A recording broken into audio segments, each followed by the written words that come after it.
ને મિત્રો મજામાં. મિત્રો આપણે JCCL માં જે ડિપો મેનેજર છે એ 2016ની પરીક્ષાની અંદર પૂછાયેલા પ્રશ્નોમાં નજર કરીએ છીએ ને એમાં ઘણું બધું તમને નવું મળતું રહેશે.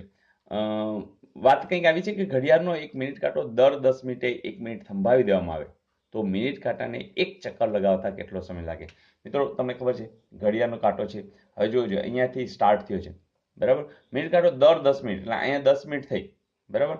પછી તો કે 20 મિનિટ થઈ, પછી તો કે 30 મિનિટ થઈ, પછી તો કે 40, પછી 50 અને પછી 60, બરાબર ને. આ 50 અને પછી 60. તો મિત્રો વાત કેવી છે કે દર 10 મિનિટ 1 મિનિટ થંભાવે છે એટલે અહીં 10 મિનિટ થાય એટલે +1, બરાબર. 1 મિનિટ અહીં વહી હતી, પછી તરત 20 શું થાય છે પાછી 1, 30 શું થાય છે 1, 40 શું થાય છે 1, 50 શું થાય છે 1, 60 પછી તો 1 ક્યાં આવ્યું, 60 તો પહોંચી ગયા. તો અહીંયા +1 કરવાના નથી એટલે વૈધી કેટલી 1, 2, 3, 4 અને 5. તો 5 છે એ વધારે દેવી પડે તો 60 મિનિટ તો થતી હતી +5. તો મિત્રો અહીંયા જે મેઇન છે એ વાત એ છે કે 60 પૂછ્યા પછી 1 મિનિટ કે થોભવાની જરૂર નથી કારણ કે એ ચક્કર તો લાગી ગયું હે ને, અહીં તો પહોંચી ગયું. તો અહીંયા સ્માર્ટ વર્ક છે. જનરલી બધા 66 લખે, હવે તમે સ્માર્ટ વર્ક કરી લેશો.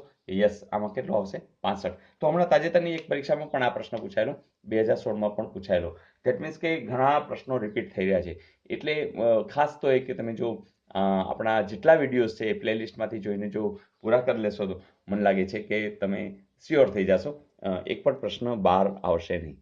જોઈએ નેક્સ્ટ. મિત્રો અહીં કોષ્ટક છે અને કોષ્ટકમાં તમારે આ જગ્યાએ શું આવશે એ શોધવાનું છે.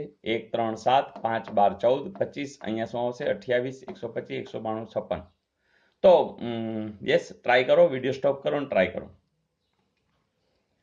ફાઇન. અમુક લોકોએ પકડી લીધું કે સર આમ છે 1 × 5, 5 × 5, 25 × 5. યસ, સાચું છે. 3 ચોક 12, 12 ચોક તો તમે કહેશો 48 અને 48 ચોક એટલે પછી આ 7 દુ 14, 14 દુ 8 એટલે કે ગુણાકાર છે, એક ધારા છે એટલે કે તમારો જવાબ બિલકુલ સાચો છે, એ આવશે 48. તો હોમવર્ક આપી દઉં, ચલો આપી દઉં. પ્રશ્ન આમ છે કેટલા લંબચોરસ છે.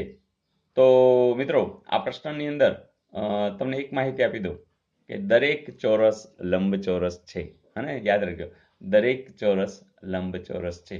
અને એ રીતે પણ નજર કરજો અને માત્ર લંબચોરસ એ રીતે પણ નજર કરજો. જ્યારે તમે દરેક ચોરસ લંબચોરસ છે એવું જોશો તો એનો પણ જવાબ જોઈએ છે.